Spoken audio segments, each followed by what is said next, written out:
Welcome, everyone. I think I don't have a lot of announcements to make, except for the ones I talked about in the email earlier. I think that everything for the Thursday class should be open as soon as this class ends. So at 3:30 today, you should have access to the new video guide, the new MyLabs, and also the next activity. I was able to finish that up this morning. So all that should be ready for you as you finish class today. And during the last 10 minutes, there's a really short quiz. And I want to get us practice one more time using that equation editor on the fill in the blank. So there will be a short quiz, fill in the blank, taken directly from the last activity. So that's what comes up after the last 10 minutes of class today. While we're here now, I'll take any questions you may have over today's activity. I guess it's what, 20? Yeah, activity 20. I was going to cover more of the applications for first derivatives. So fire away when ready.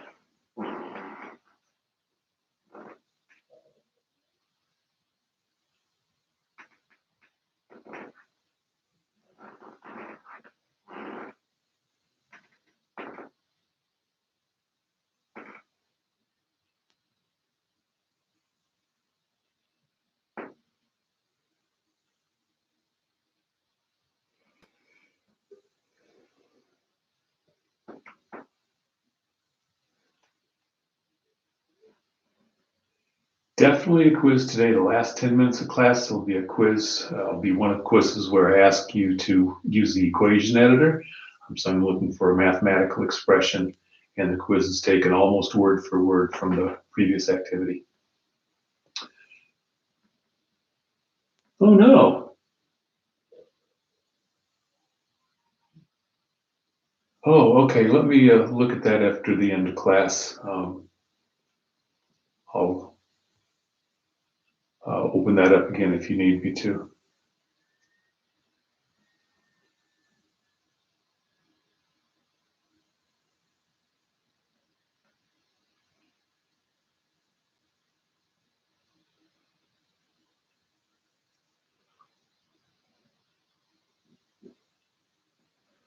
Question 2, activity 20, sure.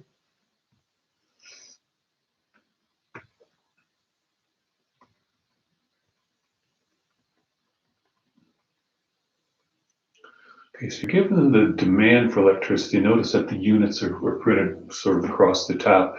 That's the power, and then the number of hours or the time of day, I guess. Wake up in the morning, that's where they have that first little jump up, goes down a little bit, then folks come home from work, and that's when the peak demand for the day is typically. Everyone comes home, turns on the lights, does whatever they need to do. The terrific date on that, I think, is October 22nd, 2010. That's for all of New England. What does the area of the shaded region represent in the context of the problem? Write a sentence. Well, I talked a little bit about this on the last activity. I want to refocus it this time. So my units on the vertical axis are gigawatts. You can call those GW, capital G, small w, I think is how it's usually approximated. So there's gigawatts on this side, and then there's the hours, and this is the hours of the day, or the hours past midnight, if you want to consider it that.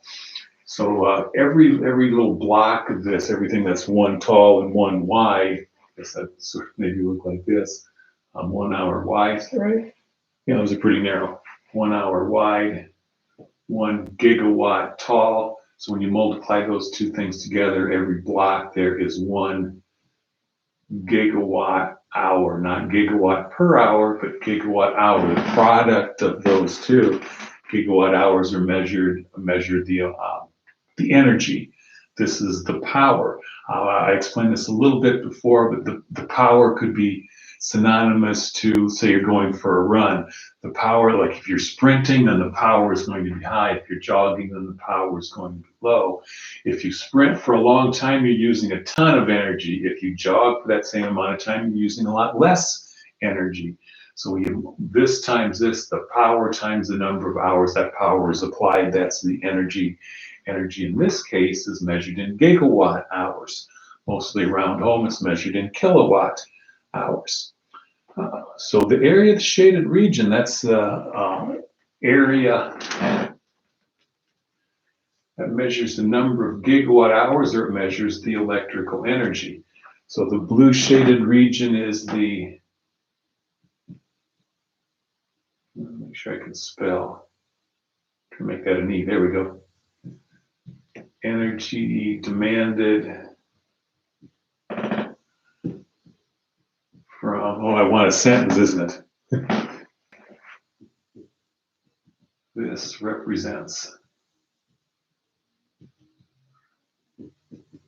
the, all right. Picky with myself there. This represents the energy demanded from, let's see, from noon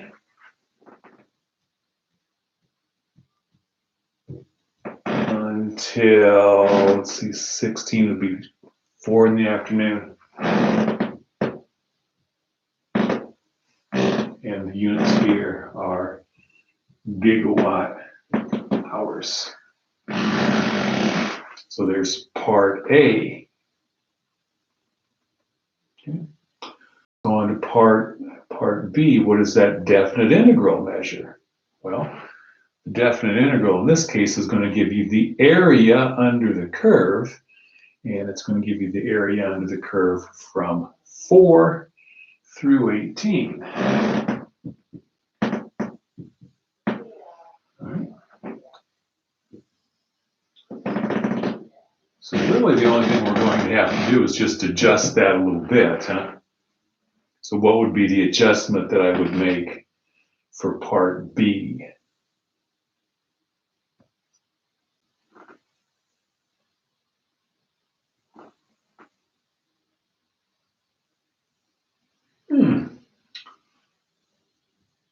Interesting. I wonder if I assigned the wrong due date for that one. Huh. I'll go back and look at that MyLab question. I guess at this point the main thing is to make sure we get them done. None of them are very long. I think the longest one, proposed length, is like 20 minutes. So if I didn't get it last time, we'll get it next time. Sorry about that if I messed that up. Anyway, back to this one. The first one was from noon to 4. What's this one going to be?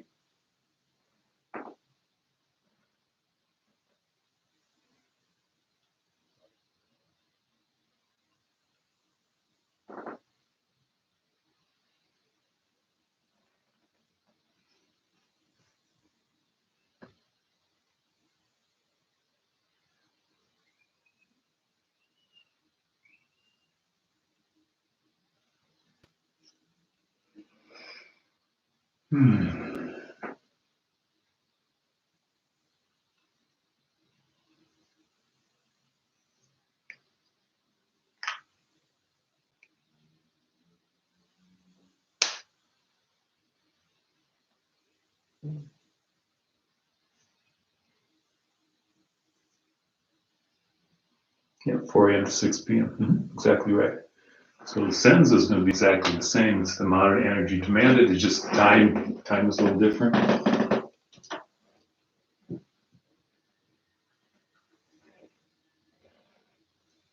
Hang on, 6 p.m. I did screw that up before.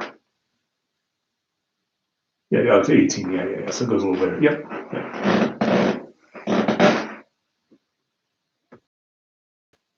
Exactly right. So with that being said, what does the next one represent? The only thing that's different is the time frame.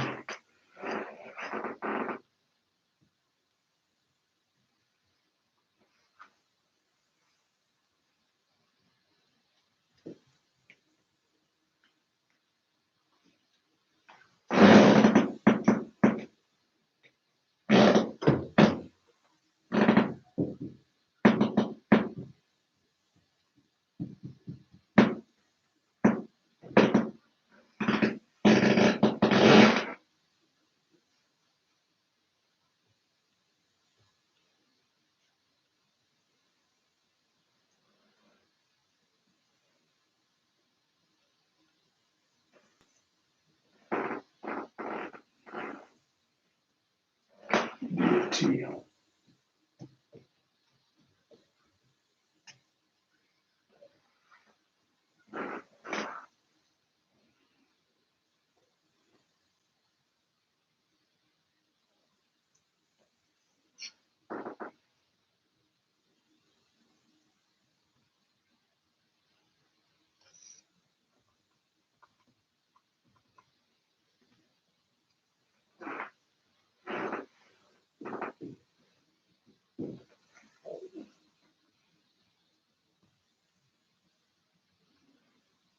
9 a.m. in X, yeah, sort of. I would probably think, okay, this is, you know, when the day starts is 0. How about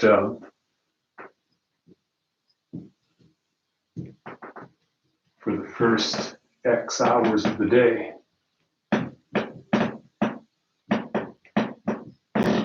So if you do this calculation, it gives you a nice little formula for it, and at that point, all you have to do is, you know, plug in whatever X value you want. So if X is 7, you plug in 7 for 7 hours of the day. But yeah, that's the right idea. Noon to any time. Well, not any time, but the first X hours after midnight. Not noon, but midnight. Yeah. So yeah, you have the idea. Now, this is probably phrased a little bit cleaner. On to the next one, probably one of the more important ones here, just so everyone understands. So see if someone out there in the class has a good understanding of when I put that 1/14th out in front of that definite integral. Show me what that means. See if you tell me what that means. What's the significance of the 1/14th in that case? And while you're doing that, I'm going to draw the graph up here because that's going to be an estimate of average for the day. Okay. So I'm going to do my best to copy this. Let's see, it minimizes right about 4, I guess. And we got a concave up graph increasing for a while. So it flattens out. Doesn't do a whole lot for the majority of the day. Goes up and down, and then a peak right about, let's see, that would be 6:30, right about 7.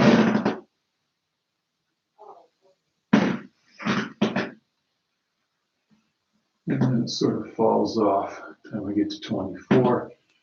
Probably falls off pretty much to the same level where it started. All right, so I'm going to use that part to help me on the last question on problem 2. But before we get there, what does that 1/14th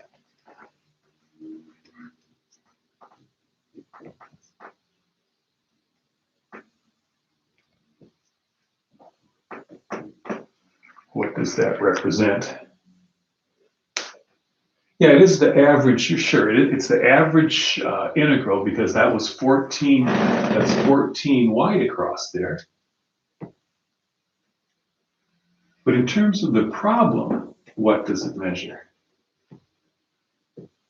It is the average value, right? But it's the average value of what?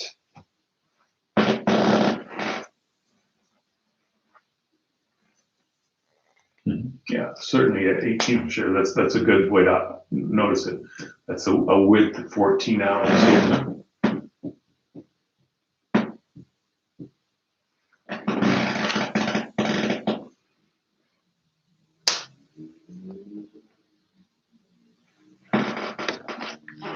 So what this will do is it'll sort of even out the hills and the valleys here. So we have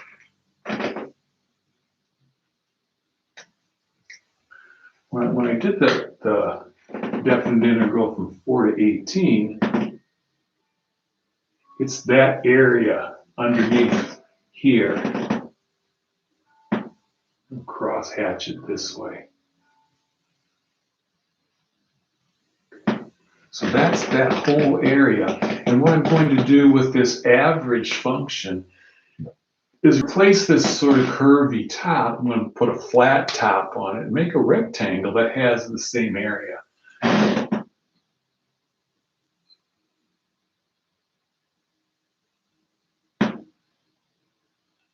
And that'll pretty well do it. So this rectangle here, this rectangle that I just created, is going to have the same area as the cross-hatched black spot there.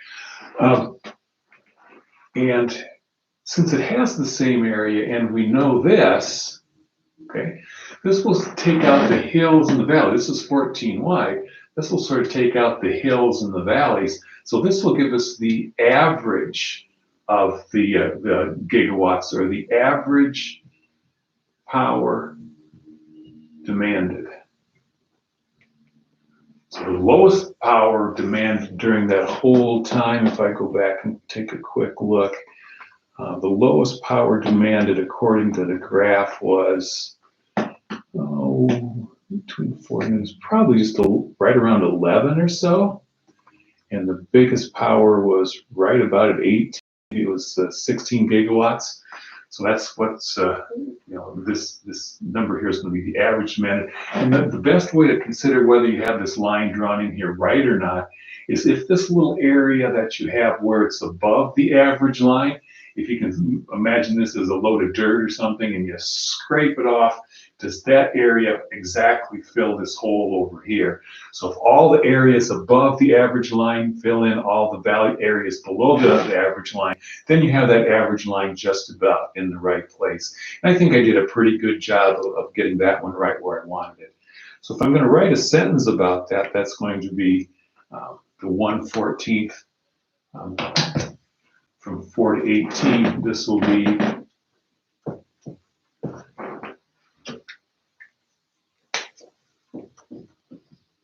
the average power demanded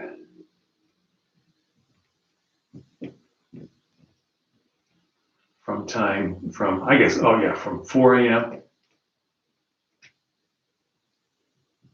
until 6 p.m. And that'll be measured in gigawatts. Not gigawatt hours, but gigawatts. It's so many gigawatts tall, 14 hours wide for sure. That would be that many gigawatts. So the average value, really, we're just taking this squiggly line and replacing it with a flat line. The squiggly line here, that's the power in gigawatts. So we're going to replace this squiggly line with this straight flat line. Again, the power is in gigawatts. So we're not changing the value on this axis whatsoever, nor are we changing the area between those two figures. They have the same area. We've just replaced the squiggle with a nice straight, and the units are there. So this is the average power. The average value of a function always measures the same thing as this axis. Okay? So those are the units that we're going to have. The area under the curve is the product of those two. The average value is whatever units we have here. So again, if you want to think about this, the area in this green box is gigawatt hours. These are the number of hours here, so this must be the number of gigawatts there on that axis. So we're not going to change that scale whatsoever. And that's really the big thing. That's one of the topics that's caused a lot of confusion over the last several years. What does the what does the definite integral measure, and then what is the average? How do you calculate the average, and what does it measure?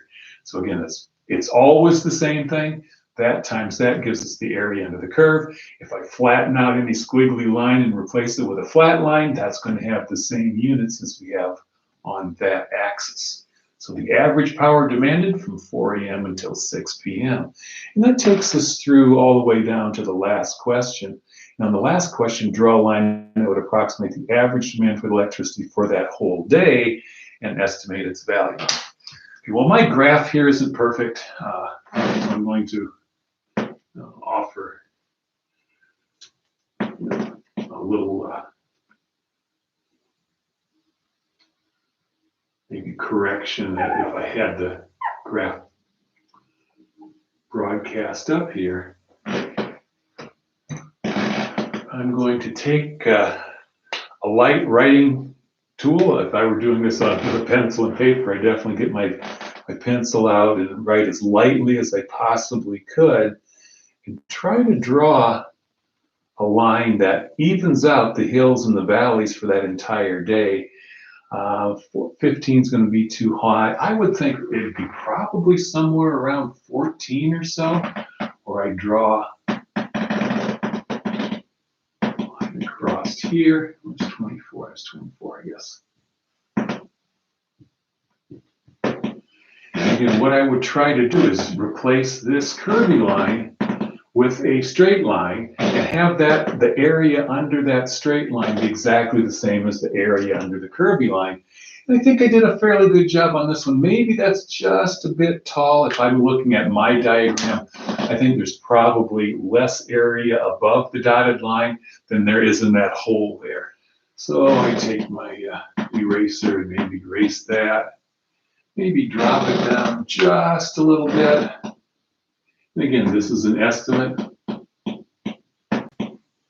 I sometimes have people tell me the average value is here, the average value is here. Those don't make any sense. Sometimes an average value there. Now that doesn't make any sense either. I think that's probably a pretty decent one, but you know, there's no way to get it exact. And as long as you have it within, you know, reasonable space, I'm pretty happy with that. And I find that when I give questions like this on a test, either people have it or they don't have it, right? So it's either right about where it should be, or it's someplace either ridiculously high or ridiculously low. Okay, so I'm not going to, you know, if it's off a 16th, it's not going to matter. I think it's probably right around 14 gigawatts tall. That would be my estimation based on that graph from what I can see with an imaginary line going across my computer, right? So there it is. That really wraps up everything. I mean, if you can understand this problem, then you really have everything. I mean, I've done the antiderivative. I've done the explain what the definite integral is. I explained the area of the curve. I explained the average value. I explained the units, and they never vary. I think one advantage that you might have this semester is typically I gave the test right after this unit. And this time we're going to have a couple more units after this to really get it cemented down so that when the exam comes, you're going to be ready for it. Plus, some of the stuff we're doing in the next lesson or two is going to be applicable toward understanding area, not necessarily below a curve, but area between curves. And the unit situation is going to work out exactly the same. So let's make sure that everyone has every little bit of that, and we'll be ready to go. So there it is. It's the average demand, average power demanded. Again, this is power measured in gigawatts. That was for problem before, and this average line. So those, I guess in this case, it'd be this big area up here. If I sort of take a bulldozer and scrape that way and that way, the hills, valleys. So that's problem 2, pretty well from A to Z, right?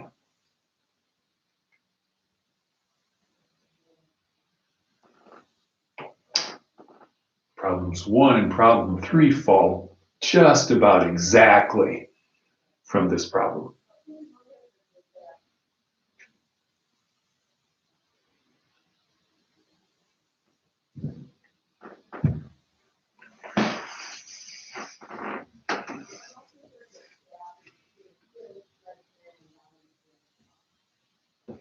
Because if we wanted to write how to calculate that, if we knew what the function was, this average, that dotted line that I just drew in there,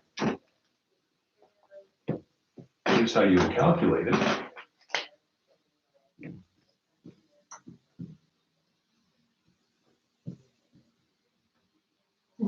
Capital D here first.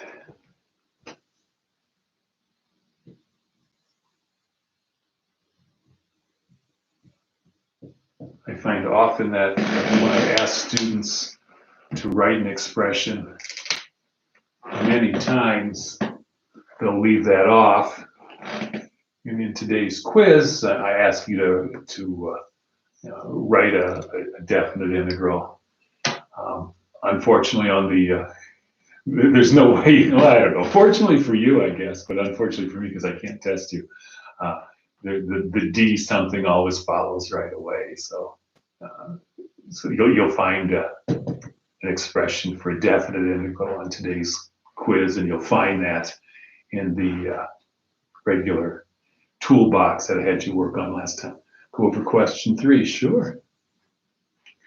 So question 3 pretty well repeats this one. It's just so we had. I think this I pulled this one off of an exam I gave last spring or the spring before. I remember it was spring because I was writing the exam. It was typical mid-April snowstorms in Northeast Ohio. I think we have a chance of looking forward to some of that coming at us next couple of days, so if you're still in the area. So we have on this the accumulation rate. So this is the snowfall, the rate of snowfall. How hard is it snowing, in other words? And that's measured in inches per hour. And on the other scale, we have the number of hours. So it goes 0 to 6, so 6 hours. I'm going to draw the graph up here right away. So here's the start of it. It's a little peak right at the beginning of the snowstorm. Then it goes down a little bit. There's a couple more little squiggles. So much for good planning, huh? Yeah, okay, reasonable, I guess. Write the mathematical expression that would find the total snowfall during the first 6 hours of the storm. All right, so this is the number of hours. I guess this is 0. Make sure I get my unit right. Yeah.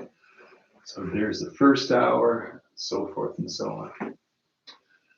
So what would the answer to part A be? Anyone out there? What mathematical expression would find the total snowfall during the first 6 hours of the storm?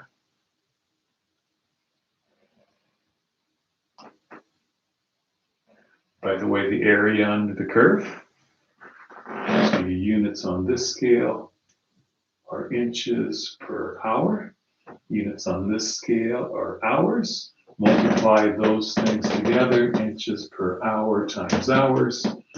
Hour units cancel, and you're left just with inches of snow.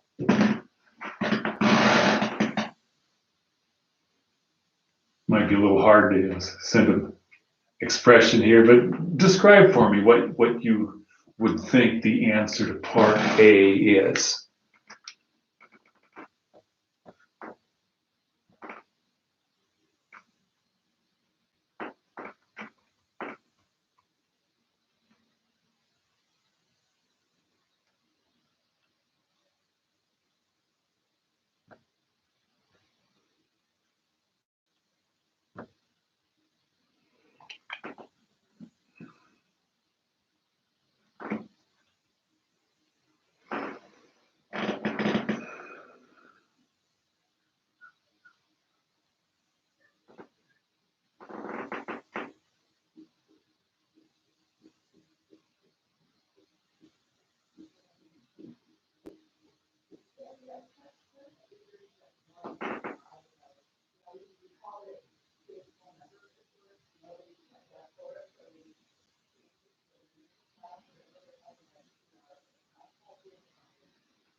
Yeah, it would be. So it would be the definite integral from 0 to 6 of my accumulation of snowfall, AT of t, dt. So there's part A.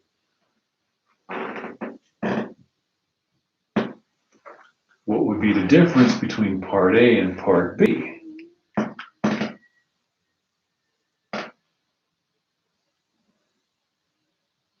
So part A is the total snowfall. It would be area under the curve for that whole snowfall event.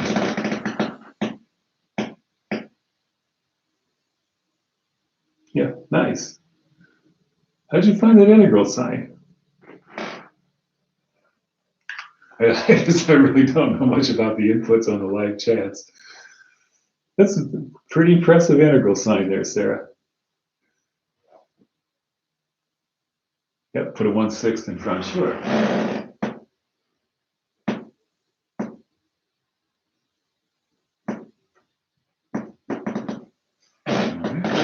So that will give us the average. So let's see if we can find what that average snowfall rate would be. I'm going to look at my scale a little bit. Peaks out right there, not quite at 3, 2, 1. So now I'm going to do my best to jot in that average snowfall rate if I find my green marker. And again, I wish I had this projected up on the whiteboard. I don't. It looks like it would be a bit of a battle here. I think it might be a little too low.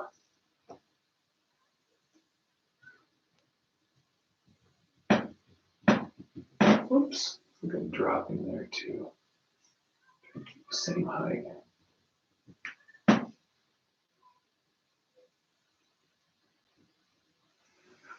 All right, that's probably a little too high. I think these valleys here probably take a little bit more of the area than we had up there. I'm going to drop that just a touch.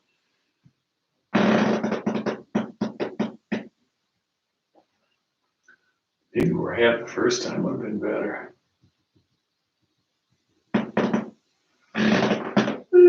Okay, that's probably fairly reasonably close. I think this area on this little mound here would fill up that. This big chunk, take a slice of it over here, a big piece of it there. I think that's fairly reasonable. And if I look at the graph, and I have it right here on my computer screen, gosh, it looks like right about maybe at 1.5 inches per hour. So estimate the total accumulation for the first 6 hours of the storm. And that's really what I would do. I would calculate what the average is first and say, okay, it looks like it's averaging about 1.5 inches per hour times the 6 hour snowfall. So rather than try to add up all the little boxes of snow, which is one way of doing the problem, you could count all the boxes and say, each box is about an inch of snow. But that darn thing is so curvy, it's really hard to get a great grasp on it. So I would go really through figuring out about what the average is. It looks like it's snowing at an average rate of 1.5 inches per hour. 1.5 inches per hour multiplied by 6 hours. What is that, 9 inches? So really I'm going to go through problem D before I go through problem E. Huh? Because it's easier. If you can put that average value on there, it's a lot easier to figure out this times this is that. The area of a rectangle is simple. Area under that squiggly curve is not simple. Unless you have the formula, then if I gave you a nice mathematical equation for it, I suppose you could do that fairly simply. But this is just an application problem. So there you go. That's how I would have approached this whole thing, right? Figured out what the first two were, figure out what the average was, and then use that average to figure out what the total area under the curve is, which gives us, in this case, the number of inches of snow for that particular snowstorm on that April day. I think it was 2 years ago.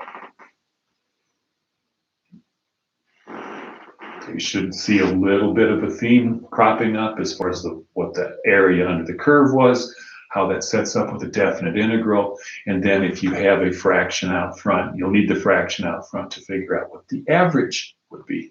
And the fraction, the denominator fraction, is always whatever the distance is from the first x point to the second x point. How wide is that interval. We want to average out over that width of the interval. So that's problem 3. Any more questions on problem 3 or any more questions on really on anything at this point? We have a lot of time left. So I have the quiz set to open at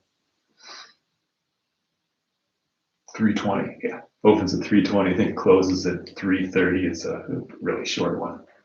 But it'll be good practice one more time for that equation editor. Go to question 1, sure. Back to question 1.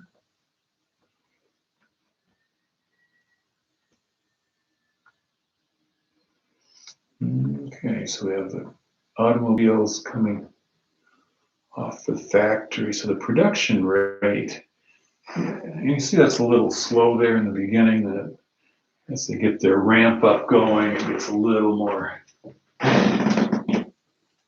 production increases a little bit. If I were to redo this one, I've been sort of watching how the automobile industry is really in the throes of change now. Tesla, the big startup, sort of dominating, only car company that sold more vehicles in the first quarter this year than the first quarter last year was Tesla. And I'm sort of, this is an interesting phenomena. But if you watch how their production goes, especially in the factories here in the U.S., I mean, it's really slow, and then finally they caught on, and then they sort of hit their peak.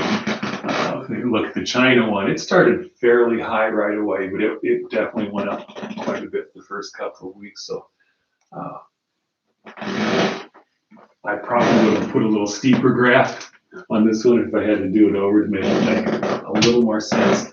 I don't recall. I did see a production company. I think I saw something online which gave me an idea of what this graph should be.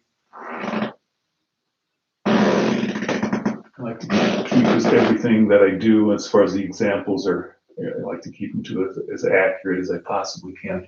So here's the number. Here's the production. And that's cars per week. And what gets confusing on this is how we're going to label this. So it's the first 40 weeks. So starting at 0. So the first week goes from 0 to 1. So if I want to calculate the number of vehicles produced in the first week, I would just look at that first little skinny thing. Let me put this over a little bit. Take whatever the average was for cars per week for that first week, and I'm guessing that's probably about 190 cars per week. Multiply that by 1 week. So that first week, it looks like they produced right around 190 cars. At the end of the first week, it looks like they were up to 200. By the end of the second week, they were up to maybe 220 or so. So here's the first week. The first week goes from 0 to 1, right? So there's the first week. It ends in 1. The second week ends in 2. The third week ends in 3. So we're sort of shifted back a little bit. The first week starts at 0, right? The second week starts at 1. The third week starts at 2. The fourth week is the area on between 3 and 4. So our counter is off just a little bit. So I have to make sure our counter gets going right. So that was my part A. Week 6. Oops. Week 6 would go from, let's see, 2. So week 6 is going to go from 5 to 6. There's week 6. Week 1, week 2, and so forth and so on. So make sure your counter is where it needs to go. Find P11 and explain what it means in a sentence. Well, my P of T function gives me what? I'll write it up here.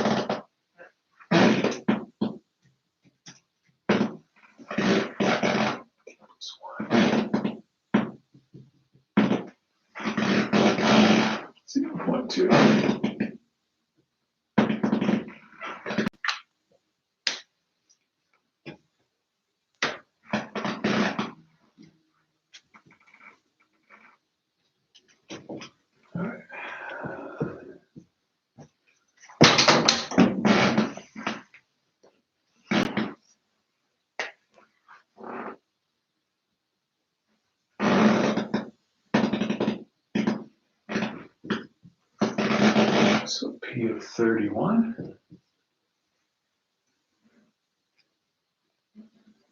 So let's see, this is the formula. T is the number of weeks since the start of production. So after 31 weeks, maybe at the start of the 32nd week, after 31 weeks. Yep.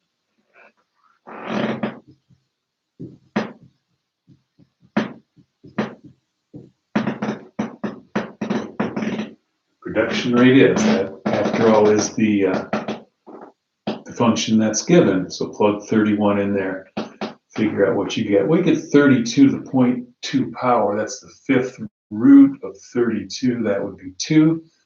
2 plus 1 is 3. 3 times 120 is 360. But no, that's not right. No, look at that again. 32. 2. Oh, yeah. 242. I was right at 300. Yeah, that looking at the graph, that's right on. Sure. Yeah. Plugging 32, you get 300.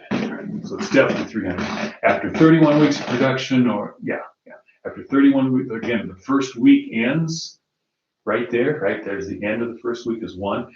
After 31 weeks of production, After 31 weeks of production, the production rate is 200 or 300 vehicles per week. Okay. On to part C. You tell me, what does that represent? The definite integral from 4 to 20. And remember that the counter is off. So what weeks would that be from 4 to 20?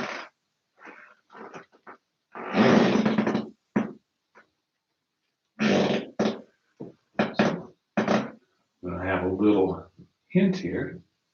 The first 5 weeks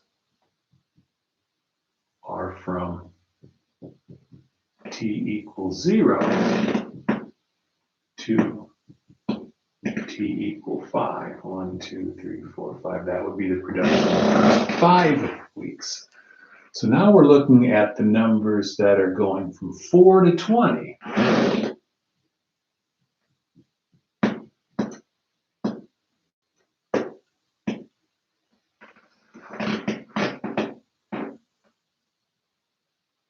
Remember, your counter is off one here a little bit. Okay. So we're looking for an area under the curve from 4 to 20. 4, I guess, is right about there. 20 right there. There's the definite integral. Shaded region.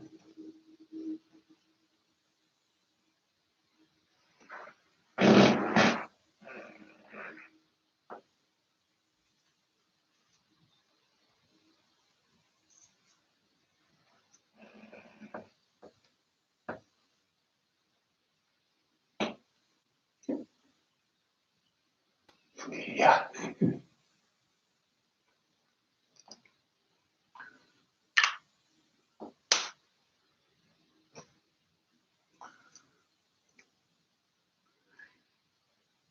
Yeah, end of week 4, sure, that'd be one way of saying it. The end of week 4 through the end of the week of the 20th week. That's a great way of saying it, Aaron. You have it right on. So it's either the total automobiles produced from the end of week 4 to the end of week 20, or from the start of week 5, if you wanted to say it that way, from the start of week 5 to the end of week 20. That works. It's definitely a 16-week production rate. So it'd be the number of cars produced. Okay. Yeah. So again, this curve up here gives us the production rate, cars per week. The area under the curve, this is the number of weeks after all.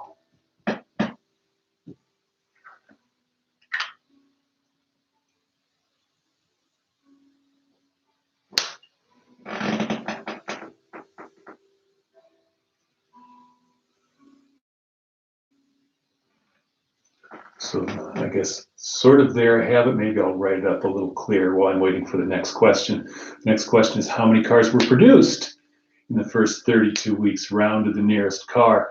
And I gave you the antiderivative here because it's a little more complicated than well, what we're used to doing. This one would potentially could involve using a substitution, even though you could probably have guessed this one. You can take the derivative of what you get of my antiderivative there to make sure it's right.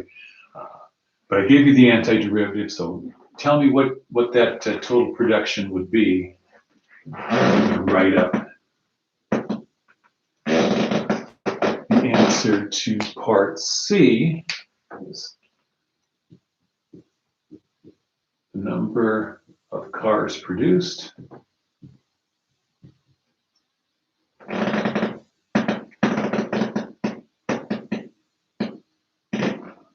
from week 5 through week 20.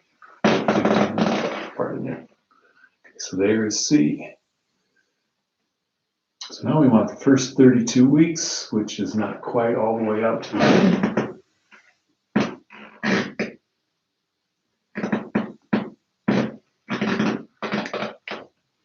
First off, what expression would that be?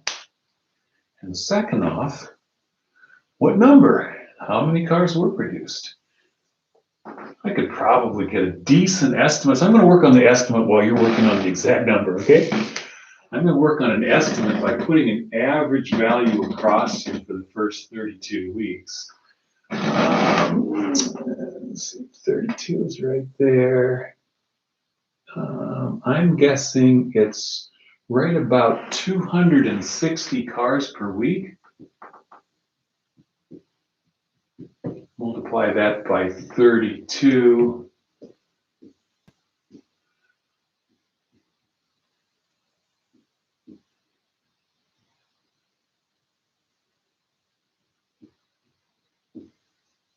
So my estimate is 1,320 automobiles for the first 32 of production. And the end of the first week it ends in 1, end of the 32nd week ends in 32.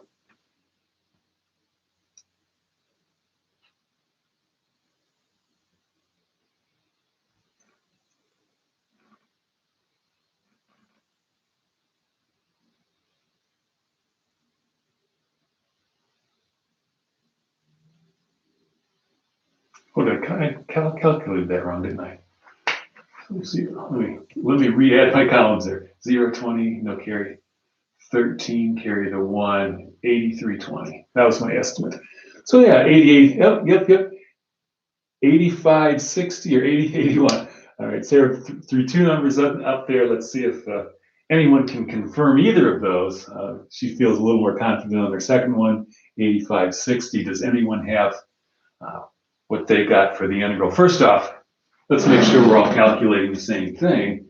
If I wanted the area under the, if I wanted the total number of cars produced, it would be the definite integral for the first 32 weeks, 0 to 32 of P of T dt, 60 plus 120 T plus 1 to the 0.2 dt. And I did already mention, yeah, we got a second one. Okay, good. So my estimate of 8320 was fairly close. 8560, 8,560. Yep. And I think, Matthew, I think Tesla stock is probably going to continue going up quite a bit. Not that I don't take my advice for investing, but they certainly have the market cornered on electric vehicles. I've been driving one for a couple of years, and they're definitely the future. And the prediction is by mid-25, they'll be less expensive to produce than a gasoline engine, and they're way cheaper to operate. There's no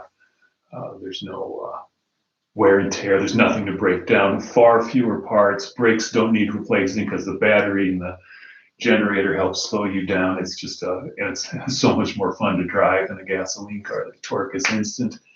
So they're definitely the future, and thank goodness someone has taken the mantle and is getting them promoted.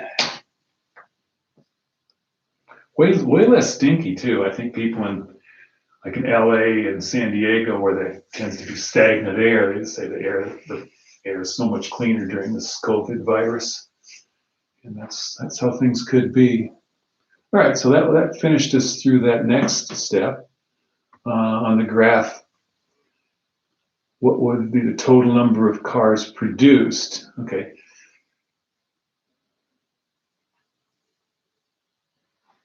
It would be the area under the curve from 5 to 8, right? So that's a part E. I'll find the average production for the first 32 weeks. Hey, I did that already, didn't I? But now we know. Now we can figure out exactly what it was. My guess was 260, but that was just basing on trying to get a line across there that evened the area out. Now I can do it precisely, since we know there were 8560 cars. 85, oh, there it is. And if we divide that by 32, calculator on my computer that does simple stuff, so I'll do that. 8560 divided by 32, whoops, 32 weeks, 267.5.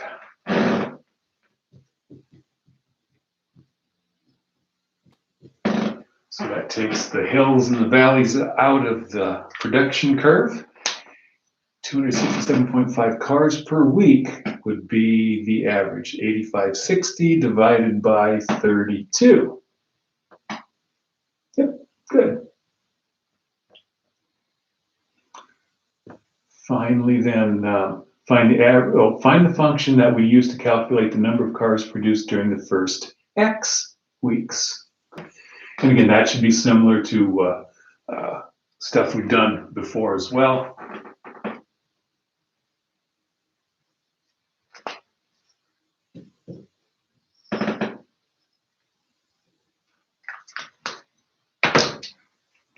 So from week 0 to week X, there it is. If you wanted to take the antiderivative, heck, let's go just a little further into this one, shall we? We knew what the antiderivative was. That's 60t plus 100. Yeah, plus 100. Oh, I got that wrong. No, that's right. Plus 100 t plus 1 to the 1 point t. Let's evaluate that from x to 0. Okay. Well, if I plug in x, now I don't have to go back to this one. It's just going to give me a beautiful formula that's always in my back pocket. Now I can answer any question. So there's the first x weeks. Plug in x. 60x plus 100 times x plus 1 to the, that look a little better, x plus 1 to the 1.2. Subtract off that what you get when you plug in 0. Let's see, plug in 0, you get 0 plus 100 times 1 to the 1.2. Well, 180 power is 1, that's minus 100.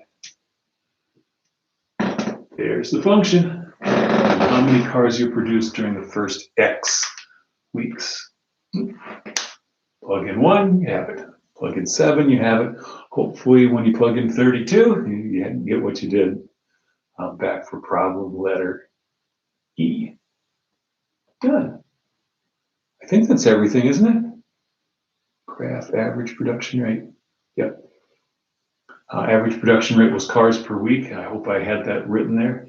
So you want to make sure you get your units right on letter F. The average rate is, again, always whatever you have on that vertical axis.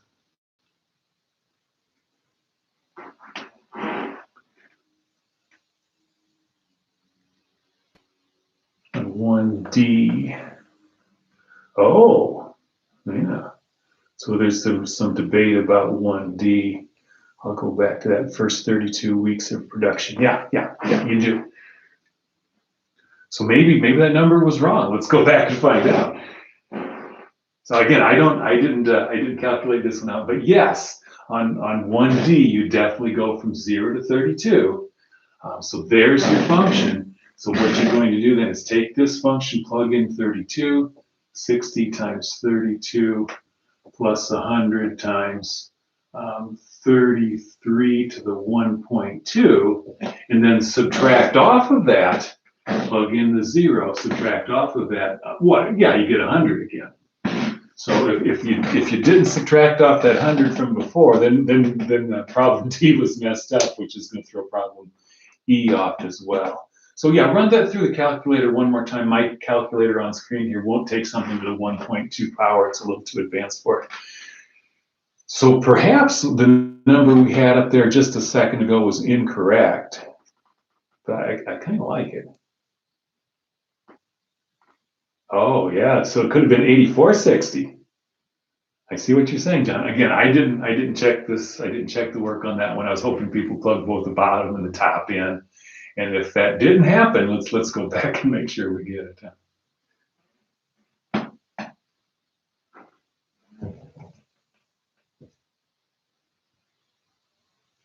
But let's verify. Yeah, let's verify that it is either. So I guess the two possible answers, if that subtraction wasn't done, then I guess the correct answer could have been 8460. If two people got to 8560, I'm not sure if either of them subtracted the 100 off. So let me know, and then we can sort of wrap this one up. Huh?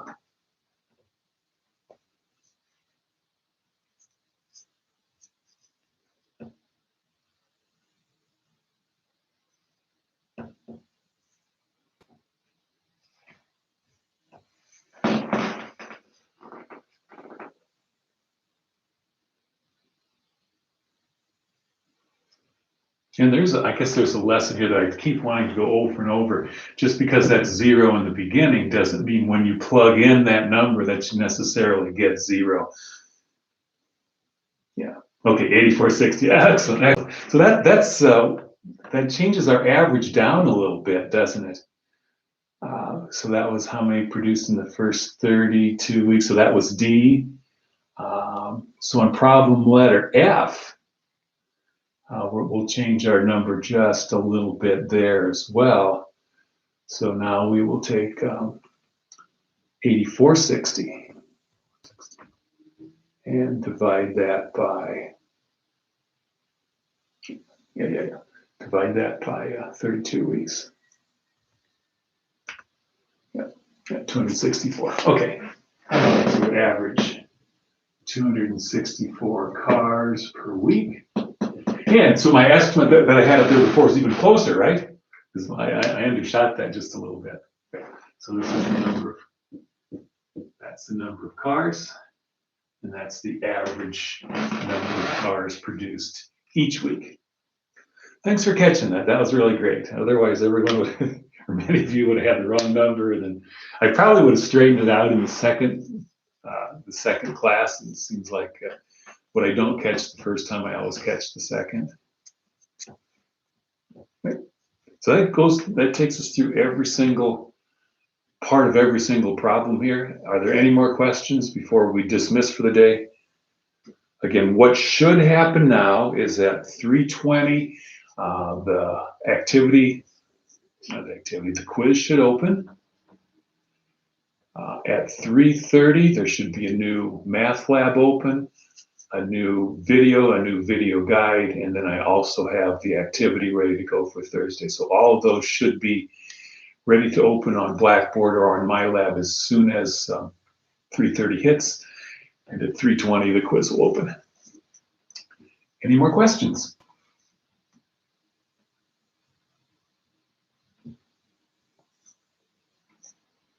The timing here was great. We used an hour of time. It gives us a little 5-minute breather. Hopefully everyone's internet connection is working right. And let's see, make sure you, again, one more time, use that equation editor on the quiz today. It just makes everything look a whole lot better and makes my grading so much easier.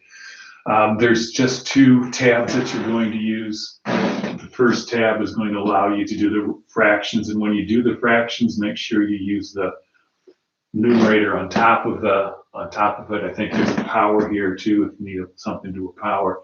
And then that last tab over, if you need a definite integral, it's in that last tab. I think there's the integrals and limits and logarithms over there. All right. Good luck on today's quiz. make sure you upload today's, or once you get this activity done, make sure you upload it to Blackboard. I'm going to concentrate on getting those graded hopefully by the time Tuesday rolls around, maybe by Thursday for some of them.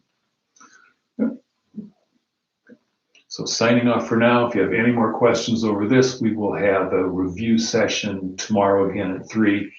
If you can't make that, feel free to send an email to me. I can either answer by email or we can chat using Blackboard Collaborate Ultra. I've worked with a couple of students with that in the last week. That's a really handy way to go. All right, signing off for now. Good luck on the quiz, and I'll talk to you next time.